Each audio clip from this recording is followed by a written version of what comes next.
Sorry, what was that? No! Oh, okay, because at first I thought it was more like... Oh, some This cord! feller says he's a part-time magician.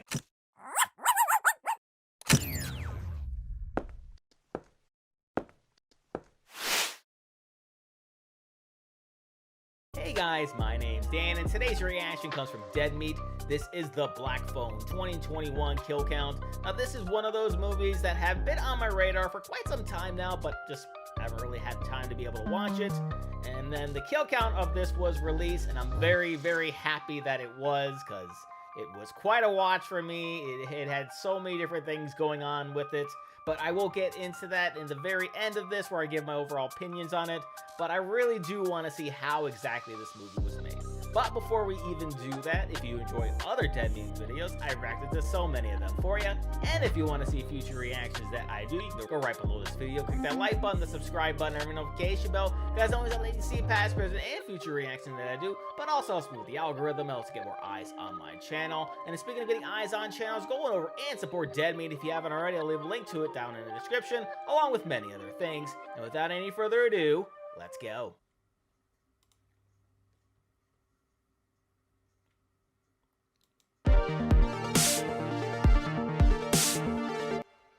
Welcome to the Kill Count, where we tally up the I victims in love all our it. favorite horror movies. I'm James A. Janice, and today we're looking at The Black Phone, which premiered at Fantastic Fest in 2021. The Black Phone takes place in the 70s and follows a teenager abducted by a local serial killer. The kid is locked up in a room with an old phone, which he uses to communicate with his captor's previous victims. It's a serial killer crime flick with some supernatural touches that highlights the resiliency of youths. The movie is based on the short story of the same name written by Joe Hill. His stories have been adapted for the screen before, perhaps most notably with In the Tall Grass. Hill is the son of legendary novelist Stephen King, and it shows. This adaptation is so full of classic King tropes, you'd be forgiven if you thought it took place in Maine. There it is. The Black Phone was written by Scott Derrickson, with a screenplay co-written by Derrickson and C. Robert Cargill. These are the guys who brought us the modern classic Sinister, as well as the first Doctor Strange movie. Derrickson was originally supposed to direct In the Multiverse of Madness too, but he left the project due to creative differences. Most likely, he wanted to make it more of a horror film. The good news is that when he left that movie, he and Cargill turned around and made this one. The Black Phone is one of many, many amazing horror movies that had a wide release in 2022. While it didn't quite electrify me as much as some of the others, I think it's really well made with phenomenal performances, specifically from the two lead kids and Ethan Hawke in a rare villainous turn as the grabber. It also manages to have an optimism to it, despite the dark subject matter. Ethan Hawke called it a scary movie with a heart of gold. For anyone who finds comfort in Stephen King stories with their small towns and magical realism, The Black Phone will surely deliver, with a couple of good scares along the way. How many kills will the grabber... Is this the sponsor? Hello? Oh, sweetie, I'm so glad I caught you. Mom, how'd you get this number? Oh, don't you worry about that at all. Is I that was just putting together my sorry? Christmas list, and I was wondering if there was anything you think would be good for me this year. Oh yeah, that's easy. Today's sponsor, Raycon. Oh, that earbud company you're Yeah, the always earbuds. talking about. Oh, Mom, it is not just earbuds, okay? They have wireless earbuds, headphones, and speakers that offer premium sound, a comfortable fit, and battery life up to 54 hours. Wow, Damn. that's so many things. You know what? I'm going to add those to my list and hope that, you know, maybe, possibly a good family member might get them for me. You know what, Mom? Don't worry about it, all right? I'd be happy to buy them for you. After all, they already start at about half the price of other premium audio brands. Oh, well, that's so lovely, dear. Oh, thank you for thinking of your mother. In fact, I might even knock out the rest of my list with them, since Raycon's holiday bundles get me 30% off. Yeah, and then maybe you could also get some for those many employees that you have at the Dead Meats. You know what? I just might. After all, with fitness, gaming, and everyday earbuds, there's something for everyone's interests. Oh, you're right. Aren't you the best son and boss? Okay, I gotta go, Jamothy. I'll talk to you later. Bye! Bye, Mom. I am a great son and boss. It worked. It I'm sure getting did. Raycons. You can get 20% off site-wide or 30% off Raycon's holiday bundles using code EARLYBF at the link in the description or at buyraycon.com/deadmeat. We'll also try to keep the description updated with the ever-updating seasonal offers, but you can always go to buyraycon.com/deadmeat to get the best deals available. Sounds good. How many kills can we look up in this movie's black phone book? Let's find out and get to them. The movie begins with, oh, son of a Steven, a baseball game. Classic King. It's 1978 in North Denver, and 13-year-old Love me pitcher some Finney baseball. Blake gets bested by rival Bruce Yamada, who's a little cocky, but still a good sportsman. Man, your arm is mint. You almost had me. Bruce slow rides around town, looking cooler than I ever have or will be, but his good times come to an end when he sees a black van, bringing a fade to black to this baseball boy. An 8mm missing persons montage gives us a taste for this movie's 70s setting. I love a good opening credits sequence that isn't just names over landscape shots, especially when it evokes the filmmaker's previous horror work. Keep an eye out for any lawnmowers, am I right? Finney lives with his younger sister Gwen in a place so suburban there are connected backyard paths leading to the school. But this Denver suburb ain't entirely Colorado. There's been a string of child abductions, classic King, by an unknown culprit nicknamed the Grabber. This is the late 70s after all, the age of infamous serial killers like John Wayne Gacy, Ted Bundy, and David Berkowitz. Finney has to face bullying at school, classic King. But thankfully, he has a karate kid in his corner. Robin Ariano is one tough mammer jammer, He's a as seen badass. earlier when he was fighting a big bully named Moose. Moose swung a slur and a fist at Robin, only to get his ass whooped. Oh yeah. Christian Batman, is Robin going for the Impaler? Nah, he stopped short of a kill switch, but he definitely Yep, makes pretty Moose close. unprettier. Though we learn that Finney helps Robin Nice with his one math there. homework, this doesn't feel like a transactional relationship. These two boys seem like actual friends, or at the very least, affectionate mentor and mentee. You're gonna have to stand up for yourself one of these days. Finney's home life is also a big bag of suck. His dad Terrence has such a short fuse, mere bread box banging and cereal slurping can set him straight the fuck off. You think you can slurp that a little louder? Finn's pap is abusive and alcoholic as hell, but Real the kids winner there. adapt and find a way to live with him. Watching William Castle movies probably helps. Oh shit, the Tingler! Finney must be a podcast listener. The Blake home is the best showcase of this movie's attention to period detail. Production designer Patty Podesta helped recreate director Scott Derrickson's memories of growing up in late 1970s North Denver. In fact, it was his decision to set the movie here. Joe Hill's original story takes place in Illinois, and it's not just the set deck and wardrobe that makes this feel so much like the 70s. Cinematographer Brett Jukowitz matched the movie's visual style to the era with his lighting and color palette. He used a lot of browns and sepias and shot with lenses that gave the film a softer period look. Finney wakes up the next morning to some real-life horror, Gwen being abused by their dad. She had been questioned at school earlier by two detectives looking into the missing kids. They heard that Gwen told a friend about a dream she had where the Grabber had black balloons, a detail that's true but hasn't been released to the public. Turns out Gwen's got a bit of the shine, or otherwise nondescript magical power, classic King. Terrence is irate that Gwen's been talking about prophetic dreams, and in a painful scene beats her until she repeats that she doesn't have powers. Awful. My dreams are just dreams. Say it again! My dreams are just dreams.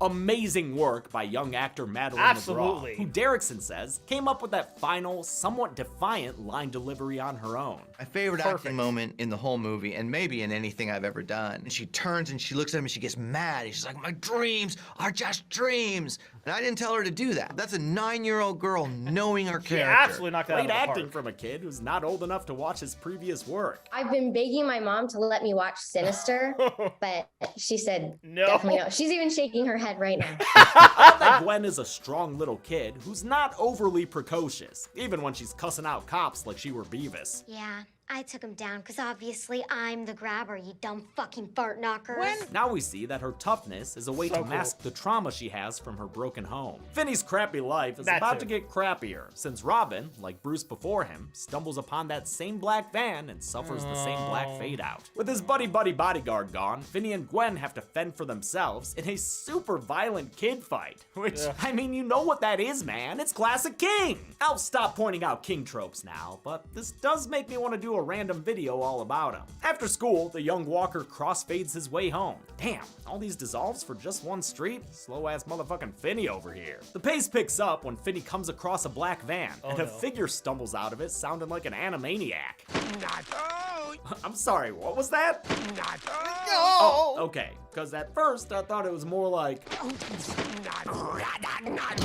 Oh, some chord! This feller says he's a part-time magician, and to prove it, he says abracadabra. Man, nothing worse than a mouthful of sleeping gas. Finney comes to in a grimy basement where the man, now revealed to be the grabber, shows off his creepy PPE. Nothing bad is going to happen here. You know, I'm not sure why, but I'm having a hard time believing this guy. Agreed. The grabber is played by Ethan Hawke, who previously worked with Derrickson on Sinister. We've also seen him as the family patriarch in the middling original Purge. The Black Phone relies on Hawke's performance for its tension, and he delivers, giving the grabber an unsettling, almost split-like instability. The grabber locks up for the night, so Finney explores his new scare B&B, which includes a dingy bathroom and some rolled-up floor mats. It also includes the titular telephone, which, despite being disconnected, rings one night. The grabber says it's just static electricity, since the phone hasn't worked since his boyhood. That's a problem for Finney, because the grabbers also soundproof this basement. In crawl space, no one can hear you scream. A couple of nights go by, and the phone rings again. This time, there's a caller on the line. The boy on the other end doesn't remember his own name, but he does say some familiar phrases. We met once. Your arm is mint.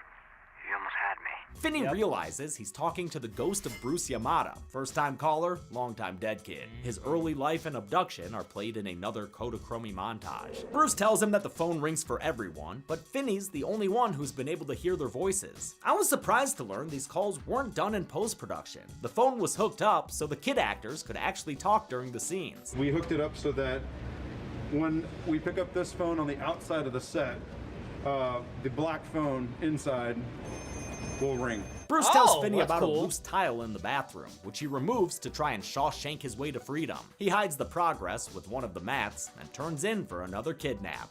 Like a napping kid. The next day, right. before sunrise, the grabber brings him breakfast. On his way out, he seemingly forgets to lock the door, but when Whoopsie. Finney moves to escape, he receives another phone call. It's a different voice this time, who Finney identifies as deceased paperboy Billy Showalter. Another montage shows his life in kidnapping, done by a Pennywise grabber. Billy tells Finney the unlocked door is a trap, and that the grabber is waiting to beat him when he tries to leave. Damn, look like that grabber been grabbing them dumbbells, know what I mean? Billy also mentions that he tore a cable loose and hid it away. Finney finds it, and using a rolled up mat as a guide, snakes it around the bars of the basement's only window. Wow, I gotta call this kid the next time I lose the drawstring inside my hoodie. Finney tries to climb to freedom, but is unable to unlatch the window before the grate breaks off. The survival scenes are one of the best parts of the Black Phone. Agreed. I love watching a smart, capable character try their best to escape an awful situation. Gwen is having visions of a live-action NES Paperboy adaptation, but the telepathic teenager would rather just know where her brother is. Unable to find Finney on her own, she asks for help from her super shitty dad. Terrence reveals their mother also had visions, meaning Gwen's power is inherited. This might explain why Finney is the only one who is able to hear the ghost voices. But Finney and Gwen's mom eventually became overwhelmed by the visions and took her own life. I don't want that future for you, sweetheart. Ah, the old "this is for your own good" argument. That's never fucked up a kid before. Terrence is played never. by prolific character actor Jeremy Davies, who was in Ravenous, which we've covered on the podcast, and of course, Lost. Yeah, Saving Private Ryan and all that. Dude will forever be Daniel Faraday to me. The police are conducting their own search for Finney. While going door to door, they meet Max, an eccentric out-of-towner who's crashing on his brother's couch. Max is played by James Ransone, last seen on the kill count as Adult Eddie in It Chapter 2. He's also a Derrickson regular, having appeared in both Sinister movies as Deputy So-and-so. Max is working on an amateur investigation and believes he's narrowed down where the grabber lives. The cops don't take him seriously though, probably since Ziggy been dipping into White Mike's supply. Maybe if Max spent less time powdering his nose, he'd realize the boy he's looking for is in the basement right below him, since the brother he's staying with has been moon knighting as the grabber. Finney is brought another meal by the grabber, who's perplexed by the break in his murder routine. Everything's different. Nothing's going right. It's enough to put the sad mouth on his mask. The Grabber's instantly iconic mask was designed by Gore Daddy Tom Savini with input from Derrickson and sketch artist Levi Simpson. They were inspired by movies like Mr. Sardonicus and The Man Who Laughs. The modular mask, with its 3 different mouths, was created by special effects supervisor Jason Baker. In his Pittsburgh studio, he had to make nearly 40 copies, thanks to the mouth variations, stunt requirements, and COVID restrictions. Because of COVID, we couldn't let Ethan and the photo double share the same mask as he'd be breathing on it, a whole cross-contamination thing. So then we had to make a whole separate set for the photo double. The mask is a resin fiberglass hybrid with comfortable foam inside. The one I have here on set wasn't screen used in the movie, but it was used for promotional materials and sent by a friend at Universal. Thanks, Nice. Gianluca. The Grabber says he'll let Finney go if he tells him his name, but after catching him in a lie, he leaves with the door unlocked to tempt him again. Finney doesn't take the bait and is awoken that night by some extreme yoga. This backbending specter is Griffin Stagg, another victim whose ghostly appearance will get him added to the kill count. Does that mean I should have counted the Grady girls in the Shining kill count? Maybe. I mean, yeah, sure, probably. Yeah. Griffin tells Finney the Grabber is playing a game called Naughty Boy. As long as Finney doesn't play, the Grabber can't kill him yet, but that'll only be true for a little bit longer, so he'd better find a way out of there. Griffin says the house's door is secured with a bike lock that once belonged to him. He wrote the combination on the wall, but can't remember how the digits break up, whether it's 23-31-7 or 2-33-17 or what have you. The afterlife amnesia means Finney will have to try all the combinations, all while playing another game. Don't Wake Grabby from Parker Brothers. Finney successfully escapes his Gattaca prison, but on his way out, a barking bad boy wakes up his catnapping kidnapper. Finney screams for help outside, but the Grabber catches up to him and threatens him into silence. You say one fucking word, and I will gut you like a pig. With no help coming from the neighborhood watch, the Grabber puts an end to Finn's adventure time and brings him back to the basement. Ethan Hawke had been reluctant to play evil characters because he was worried people would see him a different way if he did. He frequently mentioned how Jack Nicholson was always seen as crazy after The Shining. He decided to give it a shot though because of the material, the director, and where he was in his career. The good news is I'm 51 now, and so it might be the time for me to go to the dark side. Still, he found it difficult to play such an evil character because there's no justification for his actions. Normally I say that I'm always like to be my character's lawyer. If I was my character's lawyer in this case, I think I would resign and just let the guy go to the death penalty, I mean. His solution was to play the Grabber like a wounded animal. He also said it was easy to turn off the character as soon as the cameras cut. Catch the balloons! Okay. Yeah, okay. You can hear all about it in my interview with him, director Derrickson, and the mask makers Jason Baker and Tom Savini. Check that out. A frustrated Finney is awakened by another call, this time from a ghost resting in no amount of peace. This is it. The horrifying nightmare end of your pathetic little life. Finney realizes he's talking to Pinball Vance Hopper, a notorious school bully who the Grabber grabbed earlier. Vance's vicious reputation is illustrated in a flashback where he beats up 2 kids who ruined his pinball game. We see him taken outside by the police, where he's joined by Dream Warrior Gwen. She sits in for a free ride in the Popo Mobile, and perhaps incepts Finney's latest phone call. This is it. The horrifying nightmare end of your pathetic little life. As Gwen takes stock of the Barbie dream house, Vance reveals that when he was a captive, he broke through a wall in the bathroom. He was killed before he could escape, but Finney follows suit, busting through concrete with a toilet lid like it were Zepp Hindle's skull. His exit is blocked by a freezer, so he dismantles the rest of the toilet and uses a washer to unscrew the back panel. Very smart. Unfortunately, the freezer can't be opened from the inside, which makes sense. It is a freeze her, not a freeze him. Exhausted, Finney breaks down, believing his fate is sealed. It's hard to believe this is 15-year-old actor Mason Thames' first feature film role. Due to COVID, he had to audition through Zoom, a process he found awkward due to Wi-Fi issues. Glad his bandwidth came through, since the kid does great, going toe-to-toe with veteran actor Ethan Hawke. The phone rings yet again, but this time the caller is a friendly ghost. Hey, Finn. What's happening? It's Robin, here to comfort his friend in his time of need, and to finally get added to the kill count. Since Robin died recently, he's more coherent than the other spirits, who were all created for the movie actually. In Joe Hill's story, Bruce is the only ghost kid caller. But since creepy dead children are a forte of Derrickson's, the others were added to the film. Their makeup was all practical, done by department head Rick Poor. Seems like they had a lot of fun on set. Robin says it's time for Finney to start standing up for himself, and teaches him how to weaponize the phantom phone. Take a fast step back, step forward, step back, and swing. Aw, they even turned it into a little line dance. That's nice. With Finney's training day complete, Robin lets him know this will be the last black phone call, and the two friends say an emotional goodbye. I miss you, Robin. Then get out for me. Use what we gave you. Following Robin's advice, Finney packs the phone tight with dirt to give it heft, then kicks off his ultimate plan to bag that dagnab grabber. Outside, Gwen races around the neighborhood looking like an appetizer for a killer clown. Good thing there aren't actually any scary clowns here. Just a bunch of scary ghost kids who stop her in front of the house from her visions, which she identifies from its front lawn foliage and address number. After booking it back home, Gwen hollers back at one of the detectives. He volunteers the police force as tribute to meet her at the house she's found. At the same time, Max has a coke-fueled eureka and realizes his brother's house is smack dab in the middle of the abduction zone. As Pink Floyd's On the Run blares in the background, he makes his way down to the basement, where he's shocked to find another house guest. No fucking way. He takes a little too long to collect his bearings, though. Just he a fails little to bit. notice his brother, who buries an There he axe is. in Max, killing Oh, him with bye-bye. one swift blow. What a dirty, bloody shame. The cops arrive to save the day, but just like in Silence of the Lambs, they're in the wrong place at the right time. Turns out the house Gwen directed them to is abandoned, of the living at least. Her visions were never taking her to Finney, but rather to the Grabber's Dead Kids Society. Carpe dem kids' bodies, coppers. That means Finney still needs to fend off the White Devil and his White Fang by himself. He dodges an axe swing and runs to the bathroom, leading the Grabber right into Finney's trap house. I love how the advice from all the previous basement boys plays into this final confrontation. That's Finney great. uses Billy's cable to trip the Grabber into the pit that he dug earlier using the tile Bruce told him about. The Grabber breaks his ankle on the grate pulled down from the window. Finney puts Robin's training to good use, beating the bad man down with the phone. Mason Thames was excited to do a lot of his character's physical scenes himself, working under stunt coordinator Mark Riccardi. That's he said awesome. the only downside was the fake sweat they had to use. I know it's the most random thing, but it was like the greasiest, nastiest thing ever, and it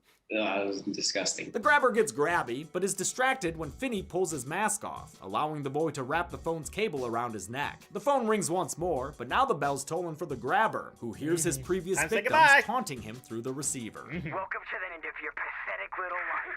Finn's arm is mint. With a final crank yank, Finney daybreaks the Grabber's neck. Hell His yeah. body slides down You go, beneath kid. the floor to save the gravedigger some time. Finney placates the dog with a steak from the freezer, then makes his way upstairs. He opens the combination lock and strolls out to freedom. We see that Finney's been kept in a house just across the street from where the bodies were being stored. Gwen tearfully reunites with her brother, and they're shortly joined by their dad. Terrence begs them for forgiveness, but since they've probably heard this song before, the siblings opt for a silent side hug instead. Sometime later, Finney returns to school, where his reputation as a serial killer earns him some cred. With his newfound swagger, Finney strolls into science class. Like a and the movie badass. ends with him confidently sitting next to a girl he likes. Veni Finny Vici. How many people wound up as dead as an out-of-service telephone?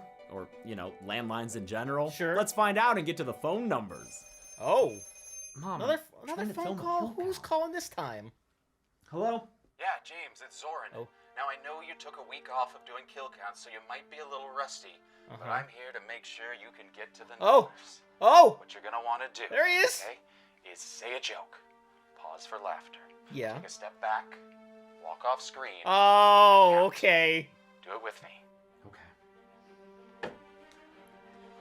Say Say a joke. Pause, Pause. for laughter. Take a Take a step back. Walk off screen. And count. One more time. Say a joke. Pause, for laughter. Take a step back. Walk off screen. And count. You're ready, man. Go get him, Tiger. That was creative. I love that. I really wish James hadn't killed me because Dude Bro's the new kill count champion. Oh. Awkward.